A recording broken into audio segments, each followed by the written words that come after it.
So an article published in the Sunday Gleaner revealed that nearly 5,000 fathers are brought to court every year for child support.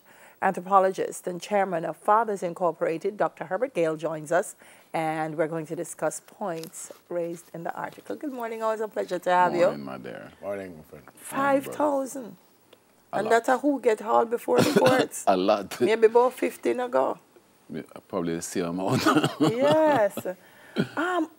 Why are we having this kind of issue? And it's a global issue, but what is it within the Jamaican context? What are the challenges?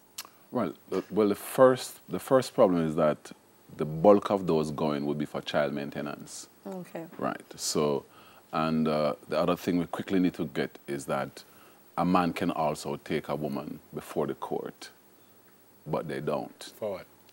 For child maintenance. Remember, there's a gender-neutral Child Maintenance Act. Remember, it's which means that if so they have a child, right, and she's employed, yeah, and you are unemployed, and the child is being neglected, you can seek the assistance of the court. They're supposed to give me money. Not give you money, help the child. But him would have to contribute some kind of way, though, Doc. Him could just walk the son and send me and I can make a court. I am looking at your faces. I'm not working. No, but him could just walk the son. No, I said she's supposed to give me money, but no, not give you money. But hold on, and I heard what you said. But when I go to court, it's because I'm supposed to give her money, don't it? Right. So then mostly. If it's the other way around, why she don't give me money if I'm not working and she works? It's more. It's when you give me money, it's for me to take care of the child. Yeah, but I'm being very serious. So if I give you, you have to take care of the child with the money I'm giving you, and if you go by class. Yes. I read something here that I found. Good one. No, that I found quite interesting. Actually, when I read it, I say it's foolishness. You did a study, but I'm not certain. Yeah, I think you did the study. And you said, we found that project that the fathers who lived next door come here, wash and take the baby to clinic and school. They were great fathers who were broke. They only got scores of 4 out of 10 from the children and the moms. 3 different studies. Yeah, I don't done yet though. Well, this is the part I found strange. The fathers who were abroad, who didn't see their kids for a very long period of time, but make contact once per week, got 9 out of 10. Right. But they're not around. Right, because you see, there are 4 roles a father has, right? The first one is protection, because we're 17.2% larger than women, so we are more protective in our frames and our construction. So there's protection, then there's provision, then there's the issue of play nurture, as in learning to compete without crying and exploding and imploding because you lose, right? But your father plays much more than your mother does. And then the last one is being a role model. Now, what happens is that based on the ecology, if you are from, right, so all 4 of those are staggered.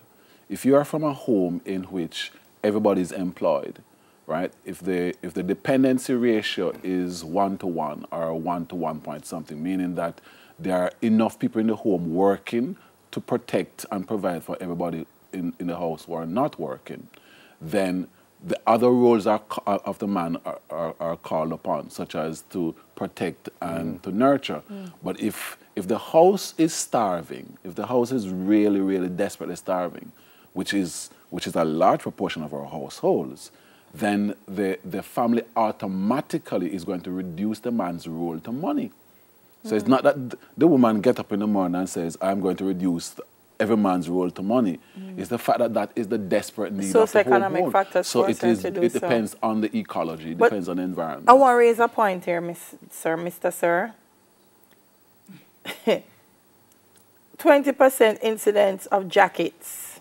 Yes. Men refuse to pay over funds to women because they harbored strong suspicions that they are not the father. Yes. You are absolutely correct.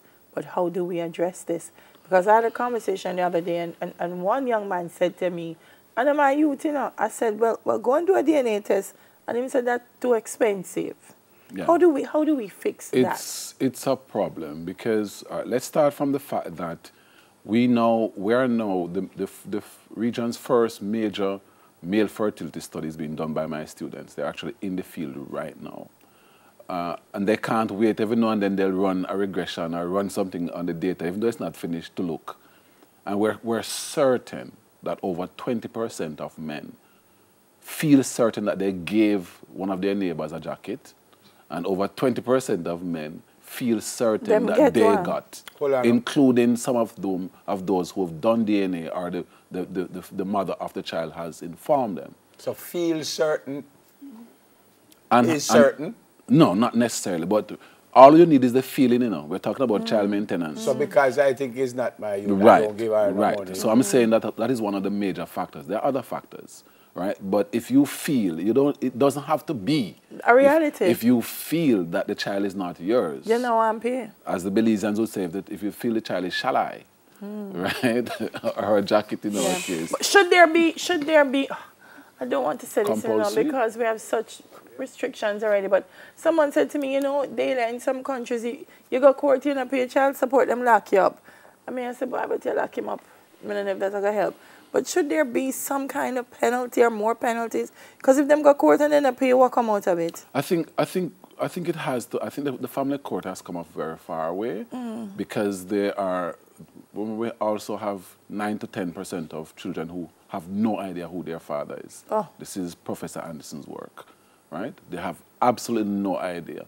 And about 5% of children, the mother has no idea who the father is. The mother? So the mother herself has no idea who the father is. Because she had multiple fathers. Right. So it's a very complicated situation. But there are two things I think we have to be careful not to do.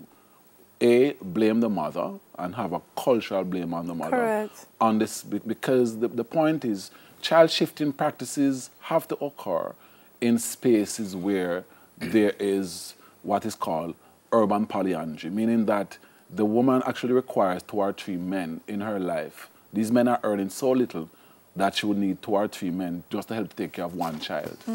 All right? And we have to understand those things and appreciate those things.